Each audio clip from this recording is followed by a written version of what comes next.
नमस्कार दोस्तों। जैसा कि हम सबको पता है कि नवरात्रि चल रही हैं, तो आज हम जानेंगे कि कन्या पूजन के नियम और कन्याओं को भोजन कैसे कराएं।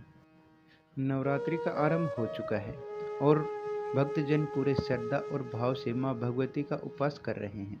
मगर शास्त्रों में यह बताया गया है कि आपके व्रत को पूर्ण तभी माना जाता है जब आप नवरात्रि में कन्याओं को भोजन करवाएंगे।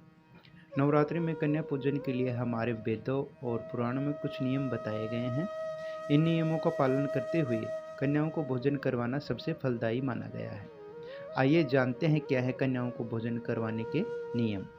तो दोस्तों, पौराणिक मान्यताओं के अनुसार नवरात्रि के अंतिम 2 दिनों को अष्टमी और नवमी के दिन कन्या पूजन कराना सर्वश्रेष्ठ माना गया है।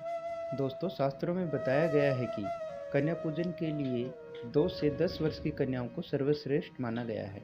वैसे तो नवरात्रि में कन्या भोजन के लिए आदर्श संख्या 9 होती है, लेकिन लोग अपनी श्रद्धा और सामर्थ्य के अनुसार कम या फिर ज़्यादा कन्याओं को भोजन करवा सकते हैं। 9 कन्याओं के अलग अलग नाम आइए जानते हैं। ये अलग अलग नाम कौन कौन से हैं।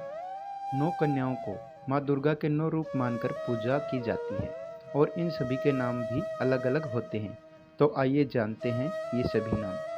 पौराणिक मान्यताओं के अनुसार 2 साल की कन्या को कन्या कुमारी के रूप में जाना जाता है, 3 साल की कन्याओं को त्रिमूर्ति के रूप में और 4 साल की कन्याओं को कल्याणी के रूप में माना जाता है। 5 साल की कन्याओं को रोहिणी के रूप में माना जाता है। दोस्तों, 6 साल की कन्याओं को कालिका के रूप में माना जाता है और 7 साल की कन्याओं को चंडिका के रूप में माना जाता है। दोस्तों, 8 साल की कन्या को शांभवी के रूप में माना जाता है। दोस्तों, 9 साल की कन्याओं को माँ दुर्गा का रूप माना जाता है। दोस्तों, और 10 साल की कन्याओं को सुभद्रा का रूप कहा जाता है।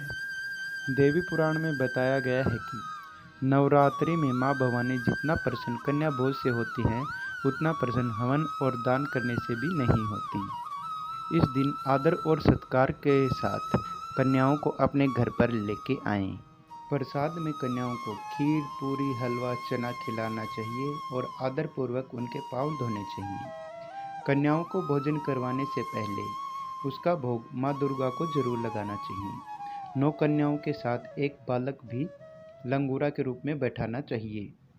लंगूरा, जिसे कई जगहों पर लाकड़िया भी कहते हैं।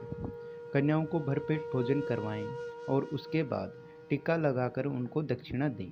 दक्षिणा अपनी इच्छा के अनुसार दे सकते हैं और उनकी कलाई पर रक्षा यानी रक्षा सूत्र बांधकर उनसे विदा लें। विदा करते वक्त उनके पैर छूकर आशीर्वाद जरूर ले लें और यह कामना करें कि हमारे जीवन में खुशियाँ, सुख, शांति और सामर्थ्य हमेशा बना रहे। माँ दुर्गा का आशीर्वाद हमेशा हम पर रहे। आप सभी का धन्यवाद मेरे चैनल पर बने रहने के लिए, और इस तरह की जानकारी के लिए मेरे चैनल को सब्सक्राइब कर लें और बेल आइकन को दबाना ना भूलें।